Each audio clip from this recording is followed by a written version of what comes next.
नमस्कार, मैं दिव्या त्यागी और आप देख रहे हैं भारत 24 एक्सप्रेस। आइए नजर डालते हैं इस वक्त की खास खबर पर। सस्ते प्लॉट का लालच दे गरीबों को बेचकर करोड़ों रुपए कमा रहे प्रॉपर्टी डीलर। सरकारी जमीन पर भूमाफियाओं का कब्जा। शहर में हर रोज कहीं न कहीं जमीन पर कब्जा किए जाने की चर्चा है।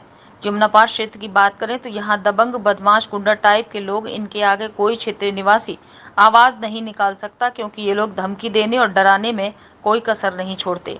उनके आदमी सभी अपना अपना काम तरीके से करते हैं। किसको क्या कहना है, क्या नहीं, कौन आ रहा है, कौन जा रहा है, सभी पर नजर रखते हैं। सरकारी आदेश के बाद भी आगरा शहर के अधिकारी काफी सख्त और अलर्ट हैं।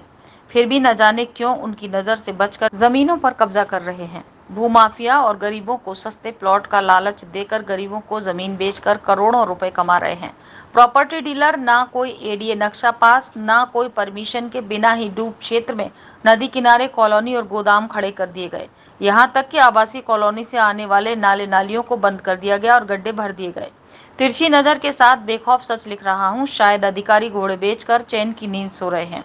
हाथरस रोड प्रकाश गोल्ड के पीछे का मामला, शायद जनता तो यही सोच रही होगी कि अधिकारी और भूमाफियाओं व प्रॉपर्टी डीलरों पर उन पर मेहरबान है, तो फिर उन पर कार्रवाई कैसे होगी, जो कि नदी और डूब क्षेत्र वाली जमीन कब्जा की गई है। जमीन में 10 कदम की दूरी भी नहीं। अगर अधिकारी आकर देखें तो साफ दिखाई देगा।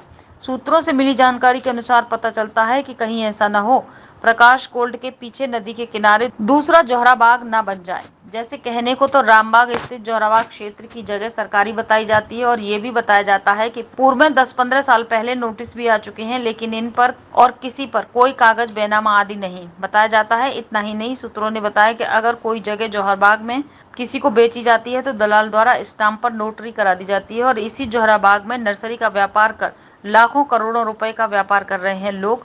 किसी गरीब को झोपड़ी भी नहीं डालने देते। सूत्रों ने यह भी बताया कि अगर कोई कुछ वहां बनाता है तो तुरंत पुलिस को सूचना दे दी जाती है, फिर बाद में ले देकर मामला सिमटा दिया जाता है। अब सवाल ये उठता है कि अगर सरकारी जमीन नहीं है तो फिर कोई अपना मकान, लेटरिन, बाथरूम आदि कुछ भी बनाए, पुलिस क्यों पहुंचती है? और अगर सरकारी नहीं है तो फिर यहाँ रह रहे लोगों की जगह का बैनामा क्यों नहीं है? नोटरी क्यों कराई जाती है? स्टाम्प पर ऐसे न जाने कितने सवाल खड़े होते हैं। अधिकारियों की नजर कब पड़ेगी, ये तो जांच कर अधिकारी ही बताएंगे कि आखिर माजरा क्या है, कौन सी जगह सरकारी है। यहाँ तक कि ये भी बताया जाता है अंग्रेजों के जमाने की गुम्बद बनी हुई है, उसमें ताला डाल दिया है, वहीं आसपास के लोग उसे बरत रहे हैं। अब देखना होगा ऐसी सरकारी जमीन जहां भी पड़ी है वहां पर आगरा शहर के अधिकारियों की नजर कब तक पड़ेगी और जमीनों पर कब्जा करने वाले लोगों पर क्या कार्रवाई होगी। ये तो अधिकारी ही बताएंगे, या फिर सब कुछ ऐसे ही चलता रहेगा और यमुना नदी किनारे की जगह ऐसे ही गिरती रहेगी। तो ये थी कुछ खास खबरें और इसी तरह की कुछ खास और चुनिंदा खबरों से जुड़े रहने के लिए देखते रहिए भारत 24 एक्सप्रेस।